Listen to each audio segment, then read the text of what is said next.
नमस्कार दोस्तों, स्वागत है आप सभी का हमारे चैनल यूरेनियम गुरुजी में। हम लोग यहाँ पर आज 10 नवंबर से बनने वाले करंट अफेयर को देखने वाले हैं। तो चलिए बिना किसी देरी के शुरू करते हैं आज का सेशन। पहला क्वेश्चन है कि सांस्कृतिक और आध्यात्मिक संबंधों को मजबूत करने के लिए भारत ने हाल ही में भगवान बुद्ध की पवित्र अवशेषों को एक विशेष सार्वजनिक प्रदर्शनी के लिए किस देश में भेजा है? तो अभी हाल ही में भूटान भेजा गया है, इसको आपको ध्यान रखना है। तो कहाँ पर भेजा गया है? भूटान भेजा गया है अभी नवंबर महीने में ही। ठीक है। यहाँ पर जो है भूटान में इसकी कैपिटल क्या होती है? थिम्पू। थिम्पू में आयोजित वैश्विक शांति प्रार्थना महोत्सव, ठीक है, ग्लोबल पीस प्रेयर फेस्टिवल जो कि यहाँ पर आयोजित हो रहा है, वहीं पर इसकी प्रदर्शनी की जाएगी। और भूटान के चौथे राजा जिग्मे सिंघे वांगचुक के 70वें नंबर का जन्मदिन समारोह के अवसर पर इसे भेजा गया है। बाकी अवशेषों का स्रोत की बात करेंगे तो ये अवशेष नई दिल्ली के राष्ट्रीय संग्रहालय में रखे पिपरावा अवशेष जो हैं वही हैं ये, ठीक है, पिपरावा अवशेष। इसके ऐतिहासिक महत्व की बात करेंगे तो इन अवशेषों की खोज 1898 में उत्तर प्रदेश के पिपरावा में एक प्राचीन स्तूप से हुई थी। माना जाता है कि ये गौतम बुद्ध के अस्थि कलश के एक अंश है। अच्छा, हाल ही में इसको कहाँ पर भेजा गया था? तो हाल ही में 2025 में ही, अभी कुछ दिन पहले, 2 महीने पहले, कहाँ पर भेजा गया था? ये वियतनाम में। कहाँ पर भेजा गया था? वियतनाम में भेजा गया था। और 2024 में ये थाईलैंड में ही भेजा गया था, इसको ध्यान रखें। 2025 के आर्थिक स्वतंत्रता सूचकांक में भारत का कौन सा स्थान रहा है? इसमें भारत किस स्थान पर रहा है? ठीक है, इकोनॉमिक फ्रीडम इंडेक्स में। इसमें भारत रहा 128 प्लेस पर। किस पे रहा है? 128 पे। और 2026 में अमेरिका, कनाडा और मैक्सिको में होने वाले फीफा विश्व कप का शुभंकर यानी मैस्कॉट है, जिसे हाल ही में लॉन्च किया गया है, उसका नाम क्या है? तो अलग अलग देश के लिए अलग अलग मैस्कॉट लॉन्च किए गए हैं। एक तो है क्लच, क्या हो जाएगा? क्लच। उसके साथ में एक है मेपल, और एक है आपका जायू। ठीक है, तो ये 3 शुभंकर लॉन्च किए गए हैं फीफा 2026 के लिए।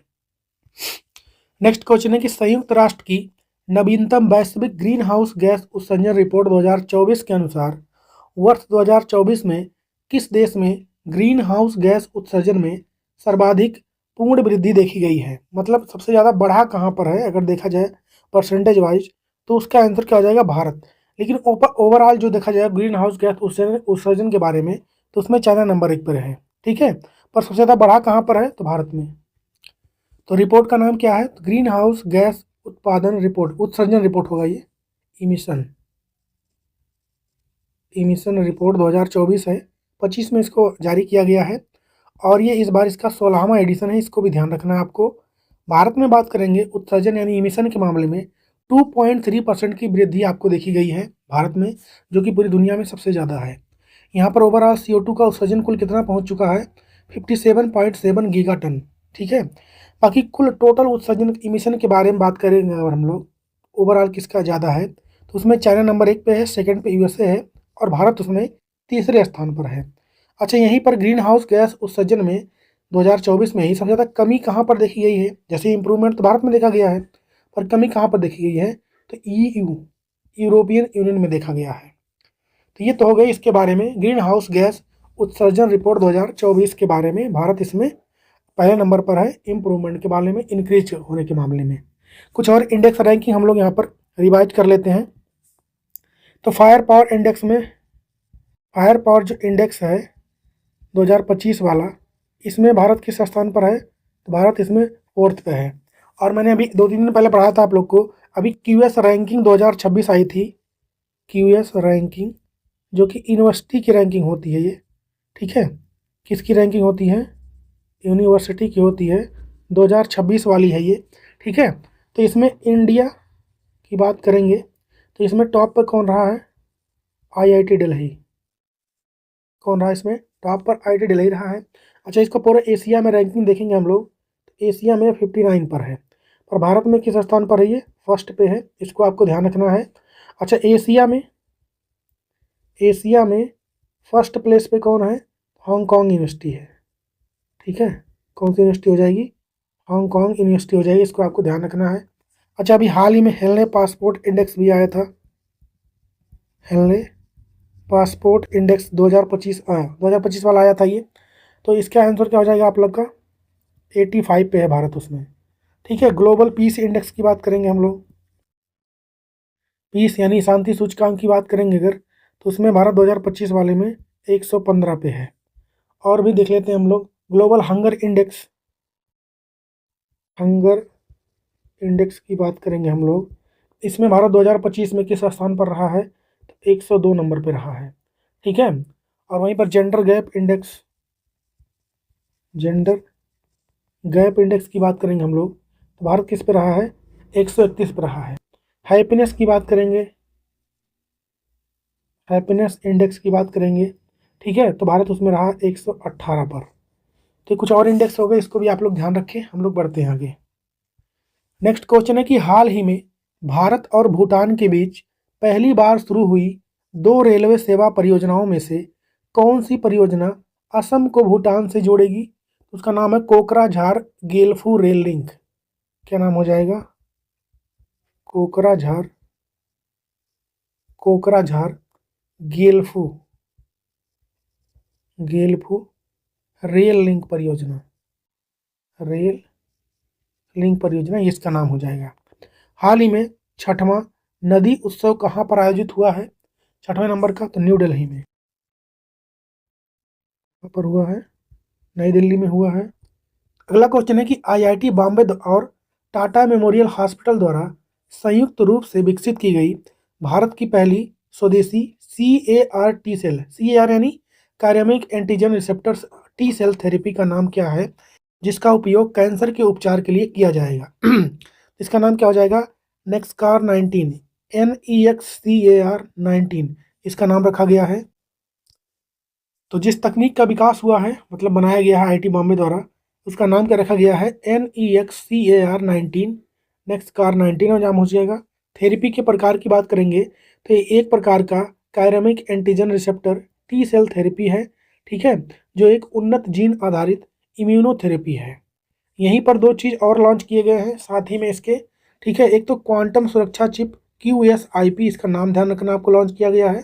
दूसरा, भारत की पहली क्वांटम कंप्यूटिंग चिप, ध्यान रखें ये क्वांटम सुरक्षा चिप है और ये क्वांटम कंप्यूटिंग चिप है, QPU 25 क्यूबिट, इसको लॉन्च किया गया है।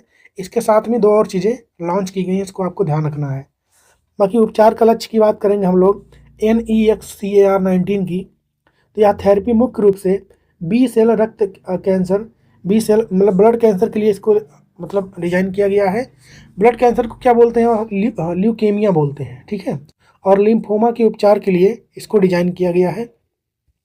अगर इसके हम लोग कार्य प्रणाली की बात करें, कैसे काम करता है ये, तो इसमें रोगी की अपनी प्रतिरक्षा कोशिकाओं यानी टी कोशिकाओं को आनुवांशिक रूप से संशोधित किया जाता है ताकि वह कैंसर कोशिकाओं को प्रभावी ढंग से पहचान सके और नष्ट कर सकें, ठीक है।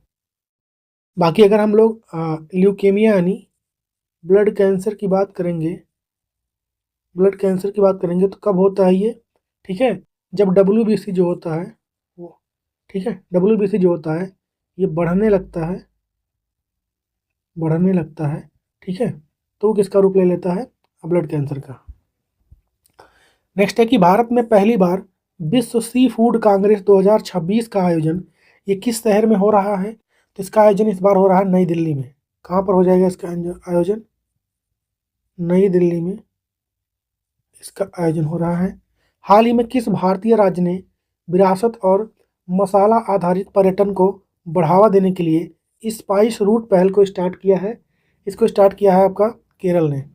किसने स्टार्ट किया इसका, इसको स्टार्ट किसने किया है, तो ये किया है केरल ने। और इसका आंसर नई दिल्ली नहीं होगा, इसको सही कर लीजिए आप लोग, ये चेन्नई में हुआ था। कहाँ पर हुआ था, चेन्नई में। नेक्स्ट है कि नवंबर 2025 में घोषित मनोहर पारिकर युवा वैज्ञानिक पुरस्कार 2025 से निम्नलिखित में से किसे सम्मानित किया गया है, तो डॉक्टर साई गौतम गोपाल कृष्णन को किया गया है, ठीक है, ये IISc बेंगलुरु में प्रोफेसर हैं, इसको आपको ध्यान रखना है। यह पुरस्कार किसके द्वारा स्टार्ट किया गया है, तो गोवा सरकार के द्वारा, किसके द्वारा, गोवा सरकार के द्वारा शुरू किया गया है। तो भारतीय विज्ञान संस्थान IISc बेंगलुरु में सामग्री इंजीनियरिंग यानी मटेरियल इंजीनियरिंग के एसोसिएट प्रोफेसर हैं डॉक्टर साई गौतम गोपाल कृष्ण को प्रतिष्ठित मनोहर पारिकर युवा वैज्ञानिक पुरस्कार 2025 से सम्मानित किया गया है। क्यों दिया गया इनको यह पुरस्कार? तो उन्हें कंप्यूटेशनल सामग्री विज्ञान यानी कंप्यूटेशनल मटेरियल साइंस के क्षेत्र में उनके उत्कृष्ट योगदान के लिए यह सम्मान दिया गया है। इसको आपको ध्यान रखना है। बाकी मनोहर पारिकर युवा वैज्ञानिक पुरस्कार की बात करेंगे तो पुरस्कार की शुरुआत गोवा सरकार द्वारा 2022 में होती है। यह 35 वर्ष से कम आयु के लोगों को दिया जाता है। पहली बार दिया गया डॉक्टर मथवराज एस को दिया गया था। ठीक है, ये इसरो में थे, इसरो में काम करते थे, जिनको 2023 में दिया गया था। बाकी गोवा का जिक्र आया है तो गोवा, पहली बात तो आप जान लीजिए फिडे शतरंज वर्ल्ड कप हो रहा है। ठीक है, इसका होस्ट कौन कर रहा है? तो गोवा ही है, इसको ध्यान रखें, ये महत्वपूर्ण क्वेश्चन होगा।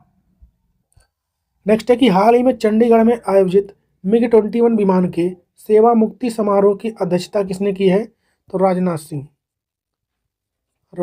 सिंह ने किया है, जो कि वर्तमान भारत के क्या है? रक्षा मंत्री हैं, यानी डिफेंस मिनिस्टर हैं ये। हाल ही में भारतीय मुक्केबाजी महासंघ द्वारा आयोजित पहला BFI कप 2025 ये कहाँ पर स्टार्ट हुआ है? चेन्नई में। कहाँ पर स्टार्ट हुआ है? चेन्नई में। नेक्स्ट है कि हाल ही में असम के गुवाहाटी में भारतीय वायुसेना की कौन सी वर्षगांठ का समारोह आयोजित किया गया है? तो असम के गुवाहाटी में इस बार हो रहा है आयोजित, इसका वायुसेना का है। ये किस नंबर का है? तो 93 नंबर का है। किस नंबर का हो जाएगा? 93 का वर्षगांठ मनाया जा रहा है। तो हाल ही में असम के गुवाहाटी में भारतीय वायुसेना के 93 नंबर की वर्षगांठ का समारोह आयोजित किया गया है। थीम क्या रहा है इस बार का? इस वर्ष का थीम है अचूक, अभेद और सटीक। ठीक है, ये इसका थीम हो जाएगा।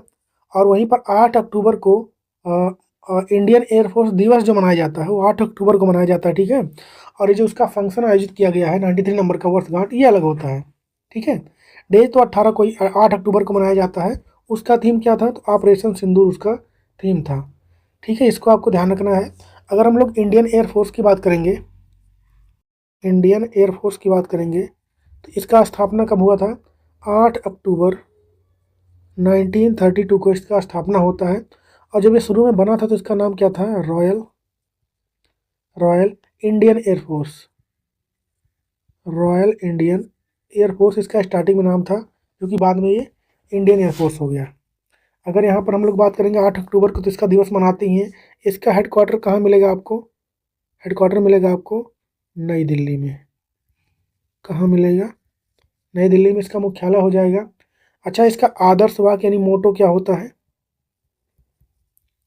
आदर्श वाक्य, इसको ही इंग्लिश में क्या बोलते हैं हम लोग? मोटो। ठीक है, इसका मोटो क्या हो जाएगा? तो इसका मोटो है नव स्पृश दीप्तम। नव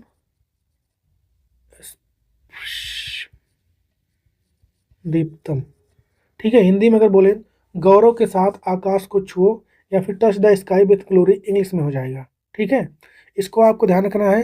अच्छा, इनके कुछ ऑपरेशंस की बात करें, वायुसेना जिसमें शामिल है प्रमुख ऑपरेशन।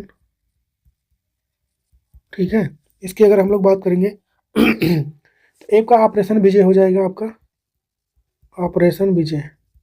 ठीक है, ये कब चलाया गया था? तो गोवा को भारत में मिलाने के लिए, ऑपरेशन विजय चलाया गया था। वहीं पर ऑपरेशन मेघदूत की बात करेंगे, सियाचिन में चलाया गया था। ये कहाँ चलाया गया था? सियाचिन में। उसके बाद अगर बात करें हम लोग ऑपरेशन कैक्टस की, ये कहाँ चलाया गया था? मालदीव में। ठीक है, और ऑपरेशन सफ़ेद सागर, ये कहाँ चलाया था इन्होंने? कारगिल युद्ध के समय चलाया था। तो ये कुछ इनके प्रमुख ऑपरेशन है एयरफोर्स के, इसको भी ध्यान रखें। ठीक है, हम लोग बढ़ते हैं आगे। नेक्स्ट है कि हाल ही में भारतीय रिजर्व बैंक यानी RBI के नए डिप्टी गवर्नर के रूप में किसे नियुक्त किया गया है? श्रीश चंद्र मुर्मू को। कौन बने हैं? श्रीश चंद्र मुर्मू बने हैं, इसको आपको ध्यान रखना है। श्रीश चंद्र मुर्मू हाल ही में एक भी पल ना चूके इस थीम के साथ विश्व हृदय दिवस 2025 वाला ये कब मनाया गया है? 29 सितंबर को। कब मनाया गया है? 29 सितंबर को ये मनाया जाता है। अगला क्वेश्चन है कि हाल ही में महाराष्ट्र सरकार ने सुदूर और ग्रामीण क्षेत्रों में उपग्रह आधारित इंटरनेट सेवा प्रदान करने के लिए किस कंपनी के साथ साझेदारी करने वाला भारत का पहला राज्य बनने की घोषणा हुई है?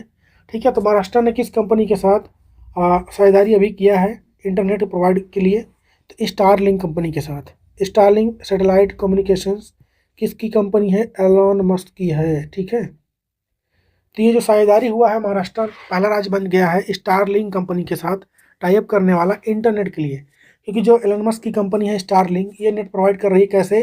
तो सैटेलाइट इन लोगों ने ढेर सारे छोड़ रखे हैं उसके थ्रू, तो वहाँ पर भी कनेक्टिविटी बेहतर हो पाएगी। जिस एरिया में, जैसे गाँव वाले एरिया हो जाते हैं, वहाँ पर नेट सही से नहीं पहुँच पाता, तो वहाँ पर भी ईजिली अवेलेबल हो जाएगा। चलिए देखते हैं क्या है ये। तो महाराष्ट्र सरकार ने एलोन मस्क की कंपनी स्पेस एक्स के स्वामित्व वाली Starlink satellite communications private limited के साथ एक आशय पत्र पर अभी हाल ही में हस्ताक्षर किए हैं। किसने किए हैं? देवेंद्र फडणवीस, जो कि यहाँ के मुख्यमंत्री हैं। उद्देश्य की बात करेंगे, इस साझेदारी का मुख्य लक्ष्य राज्य के दूर दराज और कम सुविधा वाले जिलों जैसे कि गढ़चिरौली हो गया, नंदुरबार हो गया, वसीम और धाराशिव में डिजिटल कनेक्टिविटी के अंतर को पाटना है ये।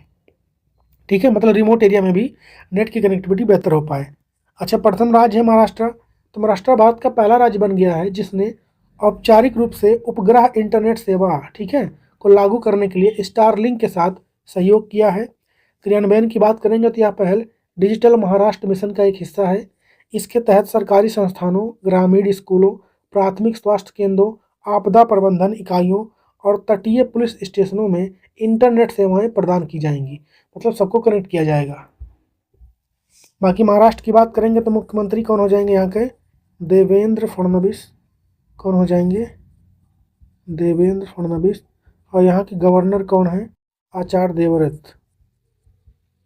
कौन हो जाएंगे? आचार्य देवव्रत यहाँ के गवर्नर हैं। नेक्स्ट है कि भारत की पहली अंतरिक्ष खगोल विज्ञान वेधशाला एस्ट्रोसैट को किस रॉकेट से लॉन्च किया गया था, जिसने हाल ही में संचालन के 10 वर्ष पूरे किए गए हैं? इसको लॉन्च किया गया था polar satellite launch vehicle C-30 से। हाल ही में सितंबर 2025 में भारत के किस राज्य के गोकुल जलाशय और उदयपुर झील को रामसर स्थलों की सूची में शामिल किया गया है? तो ये आपका कहाँ का हो जाएगा? बिहार। कहाँ का है? बिहार का है। ध्यान रखें, उदयपुर झील बिहार में है और उदयपुर शहर जो है ये कहाँ है? राजस्थान में। नेक्स्ट है कि हाल ही में 9 नवंबर 2025 को उत्तराखंड राज्य ने अपना कौन सा स्थापना दिवस मनाया है? तो ये 25 नंबर का है। 2000 में ये अलग हुआ था किससे? उत्तर प्रदेश से। ठीक है, तभी ये बना था। और इसी के साथ और भी राज्य बने थे, जैसे झारखंड भी बना था बिहार से अलग होके, और छत्तीसगढ़ बना था मध्य प्रदेश से अलग होकर, तो इसको भी ध्यान रखिए आप। उत्तराखंड की बात करेंगे, स्थापना कब हुआ? 9 नवंबर को 2025 में। ये 25वां वर्षगांठ है, रजत जयंती जिसे बोलते हैं। राज्य का गठन कब हुआ था? 9 नवंबर 2000 को हुआ था। किससे अलग हुआ था? उत्तर प्रदेश से। भारत का राज्य या भारत का गणराज्य क्या 27वां राज्य बना था उस समय। इसका पुराना नाम क्या था? तो गठन के समय इसका नाम उत्तरांचल था, जिसे जनवरी 2007 में बदलकर उत्तराखंड कर दिया गया था।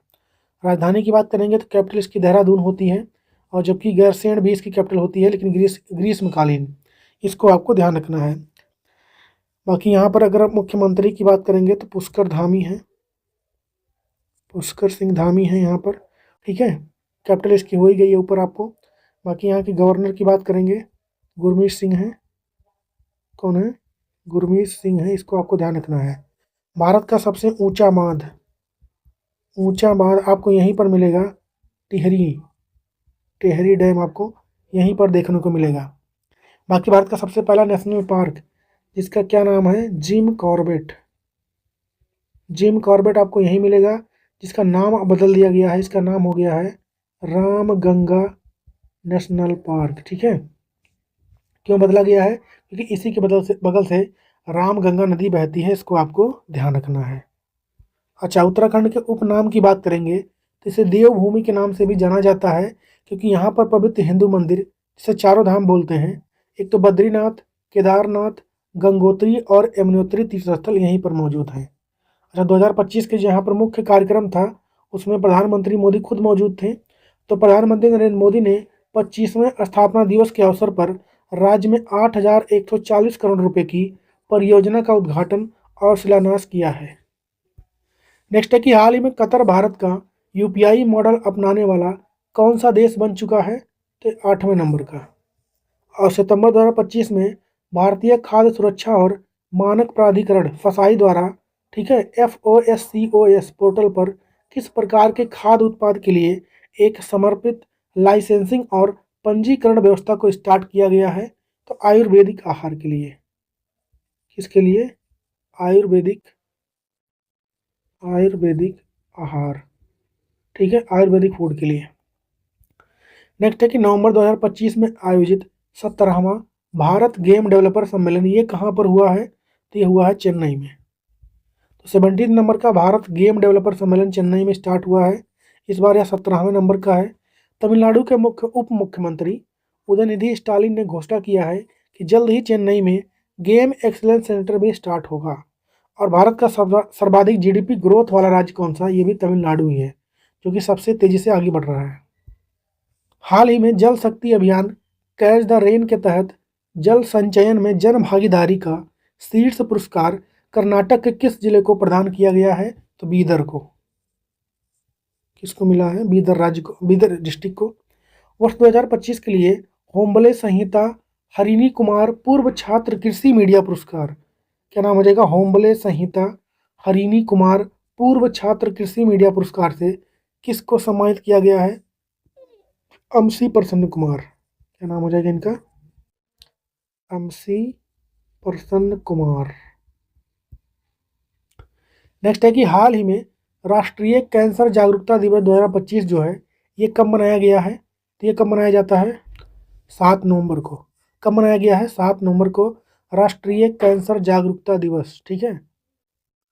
तो राष्ट्रीय कैंसर जागरूकता दिवस 7 नवंबर को मनाया गया है। क्या उद्देश्य होता है इस दिन का? उद्देश्य कैंसर के लक्षणों, उपचार के तरीकों और शुरुआती पहचान के महत्व के बारे में जागरूकता बढ़ाना इसका उद्देश्य रहता है।